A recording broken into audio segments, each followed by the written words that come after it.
더스티노. 안녕하세요, 더스티노의 박세현입니다. 간만에 또 이렇게 토크로 인사를 드리는 것 같네요. 제가 최근에 오늘이 월요일인데 이제 토요일 밤에 로얄 엔필드에 지금 가장 인기가 많은 바이크 중 하나인 메테오 350이 오늘까지 이렇게 3일 동안 주행을 쭉 해봤습니다. 타보고 나니까는 진짜 하고 싶은 이야기들이 정말 많아지더라고요. 원래 이제 밖에 비가 안 오면 좀 멋있는 데서 오토바이 세워놓고 이게 토크도 하고 싶었는데 아니 이게 하루도 안 빼고 비가 와. 어떡해. 비를 이게 돈 주고 섭외를 해도 이렇게 스케줄은 정해져 있고 맑은 날 적극적으로 이렇게 주행해서 말씀드리면 좋겠지만은 뭐 그래도 뭐 한 3일 동안 어느 정도 충분히 타봤다고 생각이 드니까, 그리고 지금 또 메테오 말씀드리기 타이밍상 좋다고 생각해요. 지금 뭐 이미 판매가 너무 잘 되고 있다고 하니까 구입을 고민하시는 분들한테 하루라도 빨리 이렇게 어떤 정보를 드리려면 지금이 딱 좋은 타이밍 같아서 영상을 찍으려고 이렇게 카메라 앞에 섰습니다. 일단 올해 초에 우리 채널에서 이미 한번 언급을 했잖아. 우리가 지금 더스티노 인기 영상 조회수 2위를 달리고 있는데 2021년 기대되는 바이크 탑7에서 메테오가 한번 언급이 됐었죠. 우리가 이렇게 언급한 바이크들이 잘 팔리고 있어. 뭐 저희도 조금 신기하기도 하고, 뭐 우리가 뭐 그렇게 딱 잘났다는 건 아니고 사실 이 장르, 그러니까 엔트리 크루저 시장이 우리나라에서 쭉 명맥을 이어오고 있었어요. 어떤 새로 시작된 장르가 아니라는 거죠.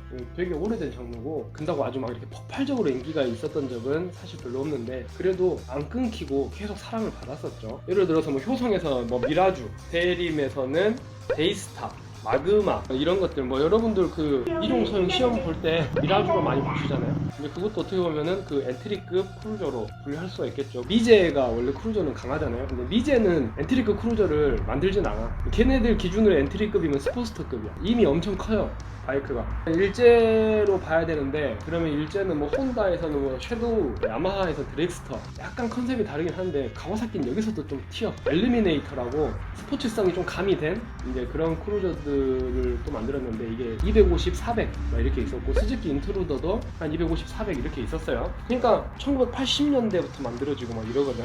그때부터 비교적 최근까지 생산이 됐었으니까 아주 생뚱맞은 장르는 아니지, 메테오가. 근데 이게 사실 왜 그럴 수밖에 없었냐면은 면허 체계 때문에 그래요. 면허 체계. 일본은 400cc까지가 다른 면허로 구분이 되거든. 크루저 바이크들은 대부분 배기량이 크잖아. 그거를 못 타, 면허가 없어서. 근데 크루저를 타고는 싶어. 그래서 이제 배기량이 낮은 그런 크루저들이 나왔고, 실제 시장에서 그게 소비가 활발하게 이루어졌지. 우리나라도 그래서 요상한 엔진이 있죠. 그 125cc인데 V 트윈이 있어. 미라주가 125cc V 트윈이었어. 심지어 DOHC 힘이 엄청 없지. 또 바이크가 크루저 타입이니까 무겁기는 오살나게 무거웠지. 그렇죠. 그러니까 내리막에선 또 빨라요. 근데 또 그런 바이크가 있었죠. 요즘 우리나라는 왜냐면 이종 소형이 없으면 125까지밖에 못하니까, 또 이게 크루저 하면 또 V-트윈이니까 V-트윈이면 좋겠고, 그러니까 125cc V-트윈 엔진 아마 전 세계에서 우리나라밖에 안 만들지 않았을까? 전 세계에서 아마 우리나라밖에 없을 것 같은데, 나는 일단 본 적이 없어. 실제로 만들 필요도 없어. 그 엔진은 차라리 단기통이 나. 아니 또 이야기 하다 보니까 또 이게 근데 당시에 이제 그런 경제적인 거나 뭐 제도적인 거나 그런 것 때문에 커트급 크루저가 인기가 많았어. 근데 그러다 보니까 이제 걔네들은 어떻게 보면은 대형 바이크를 모방해서 만든 거고, 그래서 약간 디자인이 올드했어요. 근데 요즘 커트급 엔트리 크루저들은 약간 방향이 달라. 그때는 큰 오토바이를 약간 못하니까 작은 걸로 그 큰 것의 맛을 느끼려고 했던 분들이 많았다면, 뭐 물론 전부가 그렇다는 건 아닌데 실제로 시장에서 반응이 그렇게 움직였었으니까 그랬다면, 요즘은 순수 수요에 의해서 사는 사람들이 많거든. 내가 나 아직까지는 그렇게 큰 오토바이 필요 없는데, 나는 아직 뭐 이렇게 경제적으로 내가 저 큰 것까지는 안 바라는데, 이런 사람들이 그냥 나는 이걸로 시작하겠어, 난 여기서 뭐 이걸로 재미를 한번 찾아보겠어, 이런 사람들이 꽤 많다 보니까 디자인이 되게 젊어졌어요. 뭐 레블, 아킬라도 미라주 때는 나이 든 이미지였다면 아킬라부터는 좀 많이 젊어졌지. 경쟁 모델이 또 우리나라에서는 가격으로 보면은 베넬리 임페리알레도 뭐 경쟁 모델이라고 할 수 있고, 그럼 보면 다 디자인이 좀 젊은 층에서 좋아할 만한 디자인이에요. 요즘에 그런 쿼터급, 엔트리급 크루저 시장은 변화가 좀 있을 것 같습니다. 근데 또 당신은 그 사랑을 그대 품 안에라는 드라마 아냐? 그 차인표가 거기서 할 일을 타고 나왔어요. 그 백화점인가? 그 지하주차장에서 시네라를 막 이렇게 7번 봐. 그러다 눈이 맞아가지고 시네라랑 결혼했잖아. 드라마 상에서. 드라마 상. 응, 근데 실제로 둘이 결혼을 했잖아. 응. 헐. 그 우리나라 남자들은 약간 그 차인표의 사랑을 그대 품 안에 이 전과 이후로 그 크루저 시장이 좀 분위기가 많이 바뀌거든. 확실히 그 이후로 크루저가 인기가 많아. 그러니까 그때 봤던 이미지가 어떤 크루저의 되게 대표적인 이미지야. 그래갖고 뭐 가와사키 당시 발칸이라든지 할리 데이비슨의 그때 내 기억에 스프링거 타고 나왔던 것 같은데 그 이미지가 되게 강하지. 요즘 사람들은 그거에 대한 향수가 없으니까 이런 젊은 디자인의 크루저가 좀 맞지. 메테오도 젊은 감각이야. 딱 보면은 뭐 가격 부분을 이야기를 좀 해볼게요. 트림이 세 가지로 나눠요. 트림이 세 가지로 가격이 가장 싼 트림이 469만원. 근데 이게 트림 이름이 약간 입에 올리기 좀 남사스러워. 파이어볼이야.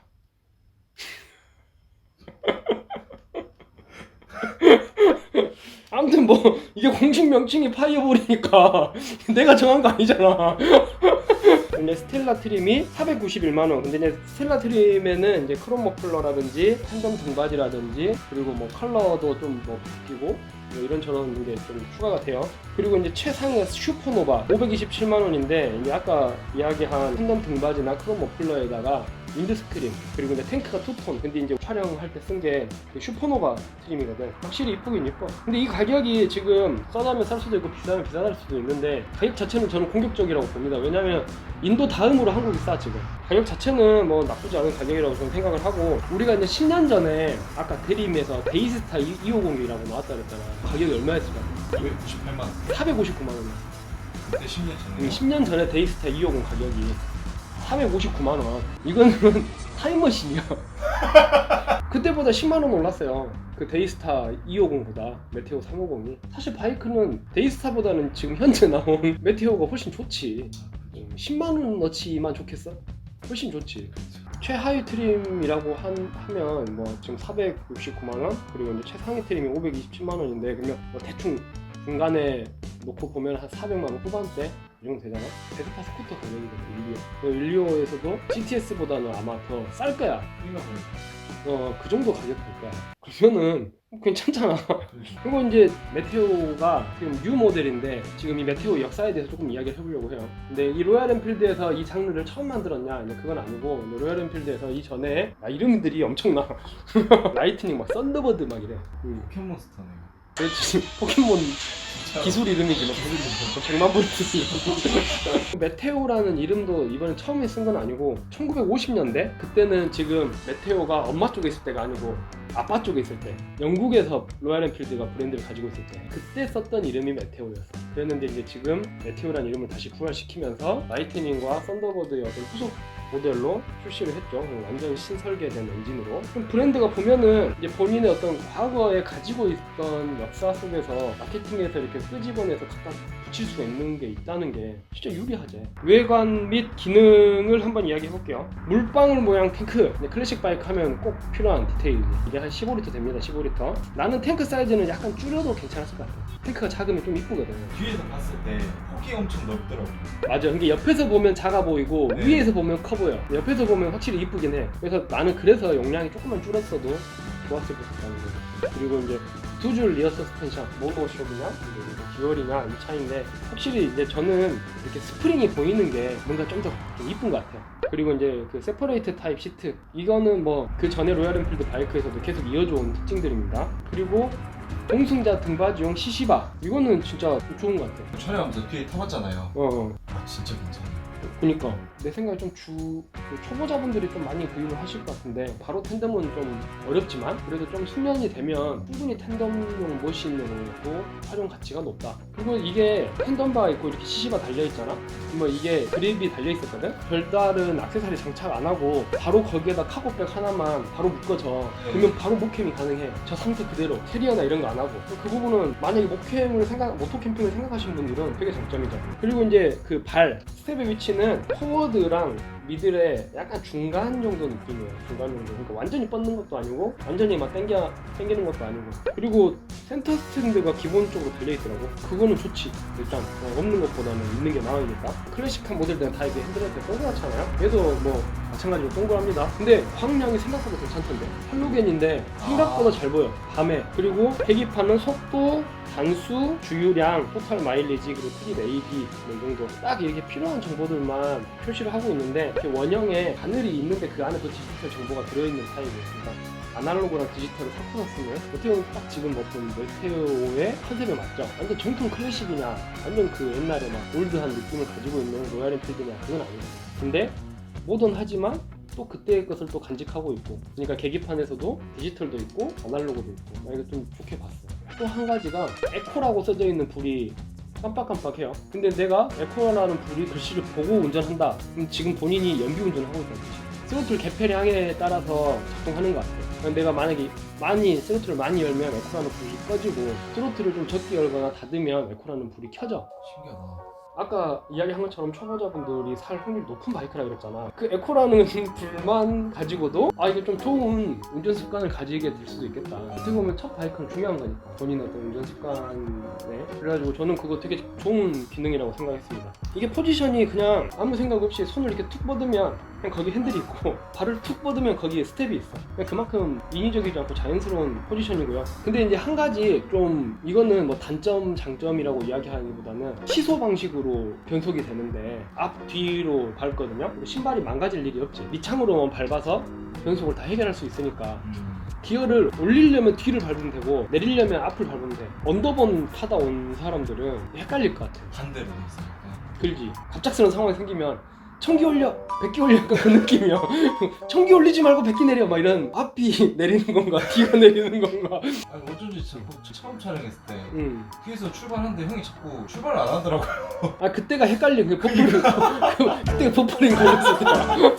디자인은 사실 제품을 선택하는 거에 있어서 성능이냐 디자인이냐를 고민할 정도로 중요한 요소 아니야? 거의 1등, 2등이잖아. 성능이 중요한 사람은 디자인이 2등일 거고 디자인이 중요한 사람은 성능이 2등일 건데 우선 이 바이크가 이쁘냐 안 이쁘냐 디자인 이건 뭐 주관적인 거니까 너는 어땠어? 이뻤어? 제 스타일은 아니었어요. 너는 어떤 게 네 스타일인데? 브랜드 말해도 돼요? 베넬리 임페리알리 같은 좀 더 쉐입이 약간 얍삽한 것들 있잖아요. 그런 쉐입이 약간 기른 거? 네. 근데 나는 이쁘냐 안 이쁘냐라고 놓고 보면은 나는 이쁘다 쪽인 것 같아. 일단 색깔이나 이런 것들이 일단 이쁘고 근데 멋있냐 안 멋있냐로 따지면은 멋있는 바이크 쪽은 아니지. 과가 우리가 슈퍼컵을 보고 우와 멋있다 이렇게는 잘 안 하잖아. 우와 이쁘다 이렇게는 하잖아. 근데 얘도 우와 이쁘다. 내가 봤을 땐 그래서 이쁜 바이크야. 스탠다드 로드바이크의 어떤 실루엣을 조금 많이 가져왔는데 시트고도 크루치고는 약간 높은 편이고 이게 휠 베이스도 약간 짧은 편이고 라이트닝이나 예전에 썬더버드처럼 이렇게 풀백 타입 핸들이 이렇게 넘어오는 핸들도 아니에요. 포지션은 조금 더 모던한 쪽이고 그러니까 좀 요즘 바이크 같은 느낌. 그리고 지오메트리 때문에 이 설계상 일반 크루저보다 니 그립이 되게 편해요. 일반 크루저는 무릎 위치가 애매하거든. 시트가 너무 낮고 좀 몸이 좀 푹 꺼지니까 약간 무릎이 올라온다던가 아니면 완전 포워드면 뭔가 무릎 위치가 이상한 데 걸리고 막 이러는데 얘 같은 경우는 니 그립이 되게 편하더라고. 그래서 이제 보통 크루저보다는 기본기를 익히기 되게 좋은 구성이지 않나 구조 자체가. 갑자기 생긴 질문인데 클래식이라고 하기에는 좀 거리가 있어요. 클래식을 뭐가 클래식일까? 인터셉터 같은 경우는 확실히 클래식이다 라는 그게 나오는데 이게 누가 보면 인터셉터도 클래식이라고 이야기 안 할 수 있어. 왜냐면 캬브 방식이 아니고 이거는 깊게 들어가자면 한도 끝도 없어. 근데 이제 내 생각에는 그래. 그러니까 이제 모차르트도 당시에는 최신곡이었을 거야. 처음 나왔을 때는. 그리고 가장 트렌디한 작곡가였겠지. 그 당시에 뭐 용감한 형제들 뭐 이런 거였겠지. 근데 지금은 그게 클래식이라고 하잖아 사람들이. 내가 이 물건을 그냥 오랜 시간을 함께 하고 거기에 이제 추억이 생기면 나는 그게 클래식인 것 같아. 이제 그런 의미로 보면은 메테오도 충분히 클래식이 될 가능성이 있지. 이게 버튼들의 조작감이 비약적으로 상승했어요. 그냥 단순히 전보다 좋아졌다 이런 느낌이 아니고 훨씬 좋아졌어요. 훨씬. 우리가 수입차라고 하면 조금 사대주의자 같으니까 고급차로 하자. 고급 차 딱 내릴 때 문 탁 닫으면 이거 좀 좋은 차다 그런 느낌 좀 나잖아. 묵직한 느낌. 팔랑팔랑한 차랑 둔탁한 탁 하고 이 결합이 착 될 때 맞아. 근데 오토바이는 문짝이 없잖아. 그래서 난 그게 약간 버튼에서 오거든 그런 느낌이. 이게 버튼의 어떤 스프링의 어떤 압력 착각착각 할 때 네. 뭐 내가 이게 눌렀을 때 반발력이나 깜빡이 할 때 턴 시그널 이렇게 할 때 네. 그런 조작감이나 시동 걸 때 그런 느낌 이런 게 진짜 좋아졌어요. 우리가 문방구에서 비싼 볼펜 착각착각 해보면 느낌 좀 다르잖아. 이거 맞아요. 뭔가 좀 다르잖아. 맞아요. 뭐 계속 막 그냥 아무것도 안 해도 막 그냥 내가 하게 되잖아요. 맞아, 계속 맞아. 이 로얄 엔필드 메테오도 약간 그렇다니까. 괜히 막 이렇게 만져보게 되고. 어쩐지 형이 응. 계속 뒤에서 보는데 응. 방향 지시들 계속. 근데 그런 것 하나만 봐도 이번에 로얄 엔필드가 이 메테오에다가 얼마나 신경을 많이 썼는지. 우리나라에서는 메테오만 팔지만 이거를 클래식 350이라는 것도 메테오랑 그 형제 가지치기 모델이거든. 로얄 엔필드에서 어떻게 보면은 로얄 엔필드에서는 기둥 같은 모델이야. 메테오가 가장 로얄 엔필드에서 고급 바이크는 아니지만 폭스바겐도 골프가 가장 고급 모델은 아니지만 골프가 가장 핵심 모델이거든. 로얄 엔필드에서 메테오도 그래. 아 이제 주행으로 들어왔어. 진짜요? 주행에서 핵심 키워드는 뭘까? 딱 한 단어로 안정성? 쉽다. 이 바이크는 쉽다. 진짜 매우 쉽다. 정통 크루저보다 약간 높고 약간 짧아요. 이제 그러다 보니까는 일반 크루저보다 훨씬 몰기가 편해요. 내가 아까 막 이렇게 슬라롬도 해보고 막 이렇게 해봤잖아. 근데 진짜 훨씬 몰기가 편하고 이거 핸들 이 조향각이 꽤 크거든. 발이 잘 닿고 저는 이제 키가 170인데 발이 뒤꿈치까지 다 닿아요. 되게 저속에서 만약에 발이 닿고 초보자들 경우에 유턴 한 번에 이렇게 쫙 하기 어렵잖아. 그러니까 발 닿고 이렇게 핸들이 많이 돌아가니까 저속에서 돌리거나 할 때 좀 편할 것 같아. 그리고 이게 큰 충격까지 잘 잡아준다 이거는 오바고 그냥 잘 자란 충격 정도는 무난하게 처리를 합니다. 또 특이한 게 인터셉터 서스펜션 이 작동 범위가 110mm거든. 근데 메테오 작동 범위가 130mm야. 오히려 더 많이 움직여. 트래블이 서스펜션의 성능의 모든 걸 표현하진 않지만 그래도 작동폭이 큰 서스펜션이 승차감이 좋을 확률이 높지. 우리나라 어떤 노면 환경에서. 그 방지턱 넘다 보면은 이게 동네 뒷산만한 방지턱도 있고 어떤 것들은 막 지리산, 백두산 같은 방지턱 있잖아. 근데 이거는 지리산, 백두산까지는 아니어도 한 북한산 정도는 무난히 넘어준다. 인도가 우리나라보다 도로가 환경이 더 안 좋을 거 아니야? 그러니까는 뭐 당연히 우리나라에서 타기에는 무난하겠지. 엔진이 이게 20마력쯤 돼요. 350cc에서 우리가 리터당 100마력의 고성능을 이야기하는데 350cc에서 20마력이다. 그러면 이제 고성능을 추구하시는 분들은 매우 섭섭한 성능이겠죠. 근데 단순히 생각해보면 1마력이 무슨 뜻이야? 말의 힘. 그렇지. 요새 경주마가 종이 개량이 많이 돼가지고 한 4마력 나와. 옛날 말이 요즘 말이 아니야. 그럼 20마력이면은 그 경주마 5마리의 힘이거든. 그러면 이게 결코 작은 힘이 아니지. 상당한 출력이죠. 엔진 이야기를 좀 더 해보자면은 내용이 지루할 수 있을 것 같네요. 근데 엔진 이야기 했으니까 좀 해볼게요. 공랭식 롱스트로크 단기통 엔진이라고 표현합니다. 롱스트로크 그리고 이제 정확한 배기량은 349cc. 보통 이제 클래식한 바이크들은 일반적으로 공랭식을 채택하죠. 이제 구조가 단순하고 무리를 안 하는 엔진들이 많으니까. 그럼 이제 롱스트로크는 뭘까? 스트로크 길어요. 그건 당연히 알지. 너 야 미국 살다 왔다며. 그렇죠.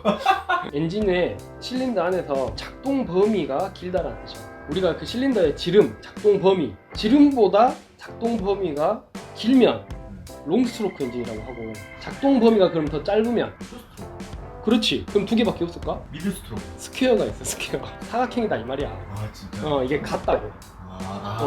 엔진은 롱스트로크, 숏스트로크, 그리고 스퀘어 세 가지로 해서 이제 특징을 구분하지. 그럼 숏스트로크는 쉽게 말해서 같은 배기량일 때 얘는 조금 움직일 거 아니야? 짧게 자주 폭발시킬 수 있잖아. 그래서 고회전에 유리해. 그러니까 막 RPM을 많이 쓰고 고출력 엔진. 근데 롱스트로크는 한 발 빵 폭발하면은 얘가 길게 움직였다가 다시 올라오잖아. 오래 눌러줄 거 아니야. 이게 엔진이 일단 경제적이고 한 번 폭발에 힘을 길게 전달하니까 끈기가 좋지. 대표적으로 디젤 엔진들은 거의 다 롱스트로크. 디젤 엔진들이 힘이 좋다고 하잖아. 사실 그래서 타기가 또 쉬운 거지. 엔진의 그 특징만 놓고 봐도 바이크의 어느 정도 성향을 알 수 있어. 근데 그게 정확히 맞진 않아. 요즘에는 뭐 코팅 기술도 좋아지고 뭐 여러 가지 뭐 기술들이 좋아져가지고. 근데 그래도 이런 정도 생각을 하고 만들었겠구나 하는 상상은 가능하지. 근데 우리가 어떤 임무를 주어졌어. 예를 들어서 뭐 한 7살짜리 애가 삼촌 밥 했어, 밥 먹어 이랬어. 그럼 우리가 뭐라 그래? 네가? 기특하다고 하잖아. 기특하. 근데 이게 기특하다라는 표현은 가지고 있는 능력이 이만큼인데 그거에 꽉 차는 거를 해낼 때나 아니면 그것보다 더 해낼 때 그럴 때 기특하다고 하거든. 근데 그 이 20마력짜리 엔진이 되게 기특한 엔진이야. 절대 출력이 높진 않지만 되게 기특하게 움직인다고. 변속기가 5단이거든. 근데 단기통 그리고 롱스트로크, 아까 롱스트로크의 특징은 이야기를 해줬잖아. 끈기가 좋고 경제적이고. 이 엔진이랑 맞물려가지고 되게 합이 괜찮습니다. 일단 이미 5단 들어가면 거의 최고속 주변이에요. 그래서 6단에 대한 아쉬움도 별로 없습니다. 배기량에 그래도 혜택이 있죠. 뭐 125cc 타다 올라오신 분들은 그 혜택 안에서 되게 행복할 것 같아. 125cc랑 차이가 확 나거든요. 2단, 3단에서 웬만하면 시내 주행은 다 끝나. 기어비도 괜찮고 상쾌하게 움직인다고 할까? 이중 소형을 막 땄거나 아니면은 적은 배기량에서 이제 올라오셨거나 이런 분들은 이거 진짜 재밌다, 잘 샀다, 뭐 이런 느낌을 충분히 받을 만한 바이크입니다. 변속을 자주 할 필요도 없어요. 우리가 막 125cc 이런 거 타면 되게 발이 부지런해야 되거든, 시내에서. 근데 이거는 그냥 뭐 편하게 시내에서도 크루징의 느낌을 좀 느낄 수 있을 정도로 괜찮았어요. 근데 아까 그 말씀드린 것처럼 그 시소 페달은 좀 적응이 필요하다는 거. 이게 스로틀을 좀 당기면은 소리가 도로로롱 하고 앞에 엔진 소리도 들리고 뒤에 배기음도 들려. 이게 구분이 되게 잘 돼요. 난 듣기가 되게 좋았어. 순정 배기음이 생각보다 괜찮습니다. 내가 최고속에서도 배기음이 계속 들리잖아? 그러면 피곤하거든. 왜냐면 내가 이제 크루징 할 때의 배기음은 약간 스트레스예요. 같은 속도에 같은 음색에 같은 음량을 계속 들으면서 가야 되잖아. 그러니까 좀 힘들어요. 근데 이제 시내에서는 속도가 오르락 내리락 하고 배기음도 자꾸 변화가 있고, 그러니까 시내에서는 그 이런 적당한 배기음이 되게 또 괜찮죠. 너무 시끄럽지도 않고 너무 안 들릴 정도로 조용하지도 않고 적당한 순정 머플러 치고 적당한 배기음을 들려주고 있습니다. 이게 시승차는 1000km대 이제 받았는데 브레이킹도 확 꽂히는 브레이킹은 아니지만 밀린다, 뭐 너무 안 잡힌다 이 정도 느낌은 없어요.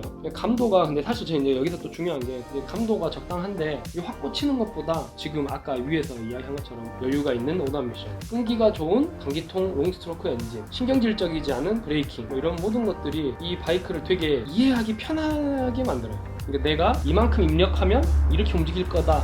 근데 그 예상에서 크게 벗어나질 않아요. 그러니까 굉장히 쉬운 바이크고, 주행 뭐 밸런스라든지 뭐 모든 게 진짜 딱 그냥 적당해요. 그리고 기특하게 움직인다. 그 정도로 주행의 느낌은 요약할 수 있을 것 같습니다. 라이벌 이야기. 라이벌 뭐가 있을까? 랩을 타는 사람들, 랩을이 좀 그래도 가격 차이가 좀 있으니까 라이벌이라고 하면 랩을 타는 사람들 입장에서는 우리가 막 약간 이럴 수도 있으려나? 근데 내가 봤을 때는 약간 좀 겹치긴 해.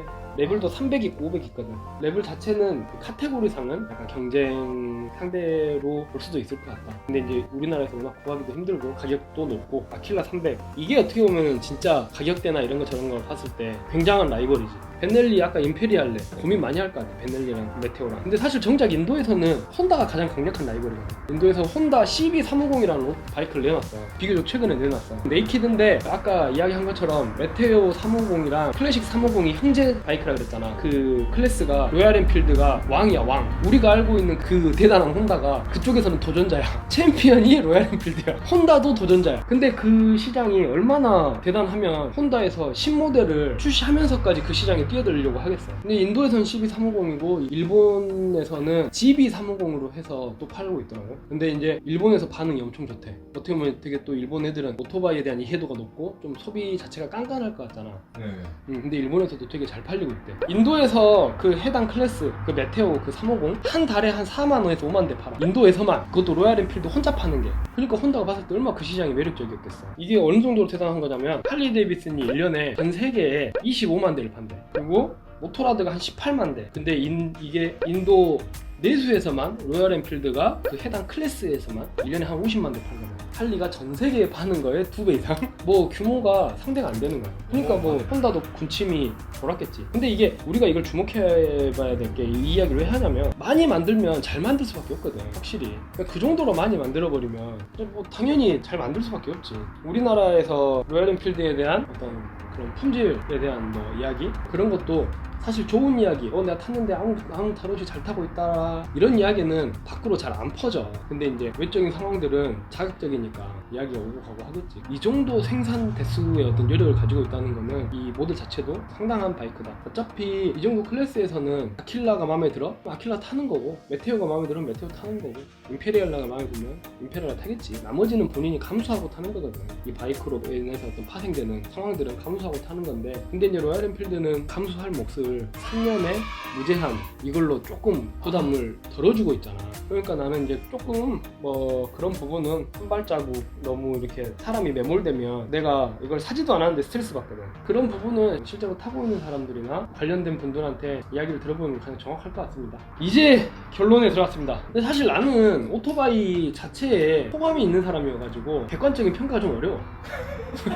단점보다 장점이 잘 보이는 사람이야. 그래가지고 바이크나 그 관련된 거에 좀 관대해 사람이. 그래가지고 이제 이야기가 주관적일 수는 있는데, 근데 제가 느껴본 로얄 엔필드는 확실히 단점보다는 장점이 훨씬 많은 그런 바이크였던 것 같고요. 혹시 시청자분들께서 바이크를 가르쳐 본 적이 있습니까? 바이크를 사게 하는 거는 뭐 누구나 할 수 있거든. 근데 바이크를 가르치는 게 정말 어렵거든요. 그래서 쉬운 바이크라는 거는 진짜 대단한 물건입니다. 바이크를 운전을 가르쳐 본 사람은 누구나 알아. 쉬운 바이크가 주는 혜택은 분명히 있어요. 아까 그 GB350 같은 거 일본에서 잘 팔린다 그랬잖아. 로얄 엔필드 그 메테오와 라이벌인데 일본의 그런 어떤 되게 눈높이가 높은 그런 시장에서 되게 잘 팔리고 있는데, 이게 이유가 뭘까? 요즘 이게 빠질 수가 없는 게 모토 캠핑 때문에라도 바이크가 좀 더 자기가 본인들이 다루기 편한 바이크여야 그런 여행도 가기 좀 더 수월할 거고. 그렇지. 나는 예전에 이제 우리 때는 천장지구, 열화전차 그런 영화들이 있어. 바이크를 목숨 걸고 타던 멋있어 보이고 되게 그런 진지하게 막 내가 여기서 무릎이 닿네 안 닿네, 내가 뭐 경주에서 목포까지 얼마에 갔네, 최고속으로 얼마나 찍었는지 이런 거에 되게 좀 사람들이 몰두돼 있던 시기였어. 근데 이제 요즘 우리나라 바이크 한 1, 2년 사이에 되게 팽창하고 있다고 느끼는데, 이 팽창을 견인하는 주축이 되게 캐주얼하게 바이크를 탄단 말이야. 헤비 유저가 아니고 되게 라이트 유저야. 그러다 보니까는 이 사람들이 일상적으로 그냥 타고 싶고 본인의 어떤 활동이나 생활에 가깝게 바이크 이용하고 싶고 모토 캠핑 갈 때도 이용하고 싶고, 근데 그러니까는 바이크가 막 그렇게 고성능일 필요도 없고 좀 그런 부분에 있어서는 좀 관대해진 거지 사람들이. 저는 이제 그렇게 생각해요. 그런 분들한테 되게 이 오토바이라는 취미에 많이 유입이 되고 있고, 물론 이제 기존 분들이 나쁘다는 게 아닙니다. 이제 새로운 분들 중에서는 그런 분들 꽤 많고, 물론 새로 들어온 분들 중에서도 최고속에 욕심이 있고 뭐 코너를 더 잘 타고 싶고 이런 분들도 있어요. 스포츠로 접근하시는 분들도. 근데 일상적으로 접근하시는 분들이 꽤 많기 때문에 그런 부분에서 메테오나 이제 그런 클래스의 바이크들이 인기가 있을 수밖에 없다는 거죠. 너는 이거 바이크를 누구한테 추천하고 싶어? 이쁜 커플 그리고 모토 캠핑 한다는 거. 초보자도 있겠지. 발이 그래도 생각보다 잘 닿고 조작이 편하니까 매뉴얼을 타고 싶은 여성 라이더들 그 정도? 근데 가장 발생하는 혜택이 가장 큰 사람은 사실은 맨날 타는 사람이에요. 맨날 타는 사람. 데일리로 타시는 분들은 진짜 이 바이크가 혜택이 가장 크지. 스쿠터든 이제 그런 거는 당연히 데일리로 탈 때 좀 편하지. 근데 이제 뭔가 그 스쿠터의 그 특유의 이미지가 또 싫은 사람들이 있거든. 오토바이처럼 생긴 그런 걸 타고 싶다. 근데 출퇴근도 하고 싶고 뭐 이걸로 학교도 가고 싶고 뭐 이런 사람들한테는 되게 좋은 뭐 선택일 것 같아요. 누구나 첫 바이크에 대한 추억이 있죠. 지금 생각해보면은 제가 더 훨씬 크고 뭐 좋은 바이크도 많이 타봤고, 첫 바이크가 되게 지금 기준으로 보면은 안 좋은 바이크죠. 되게 뭐 작고. 근데 그때 그 첫 바이크로 그냥 뭘 해도 좋았던 기억이 나거든요. 되게 즐거웠었고 진짜 뭐 단순한 거를 해도 되게 재밌었었고 그랬던 기억이 좀 나요. 메테오 350 타면서 예전에 첫 바이크의 추억이 생각이 좀 많이 나더라고요. 여러분들한테도 뭐 첫 바이크가 있겠죠. 메테오로 처음 시작을 하시려는 분들도 있을 거고, 메테오가 여러분들한테 그런 추억을 선물해 줄 수 있는 바이크인가 생각해보면은 저는 100% 좋은 추억을 만들어줄 수 있는 바이크라고 저는 생각합니다. 첫 바이크 이야기가 나와서 말인데, 예전에 첫 바이크 이야기도 좀 댓글로 남겨주시면 좋을 것 같고, 그리고 지금 이 메테오에 궁금한 내용 있으시면은 또 말씀해주시면 좋을 것 같아요. 제가 아는 선에서, 경험해본 선에서 또 답장을 좀 드리겠습니다. 개인적으로는 최근에 제가 이제 더스티노에서 인사를 많이 못 드렸었죠. 뭐 저를 찾는 분들이 계셨을지 안 계셨을지 모르겠는데, 계셨다면 그래도 죄송하게 생각합니다. 뭐 앞으로 제가 이제 물론 자주 나오려고 노력은 하겠지만 뭐 계속 자주 나오겠다 이렇게 말씀을 못 드려도 그래도 꾸준히 나오려고는 좀 노력을 해보겠습니다. 오늘도 이렇게 긴 영상 시청해주셔서 감사하고요. 다음에 또 유익한 영상, 즐거운 영상, 그리고 좀 활동하는 영상으로 찾아오도록 하겠습니다. 그럼 다음에 또 인사드리겠습니다. 오늘도 더스티노 부릉부릉. 아, 끝났다. 맨날 부릉부릉 혼자 할 때 왜 이렇게 어색해요? 아니 근데 이거 부릉부릉 처음에 내가 만들었는데 내가 하기가 좀 어색하네. 아, 그래. 고생했어.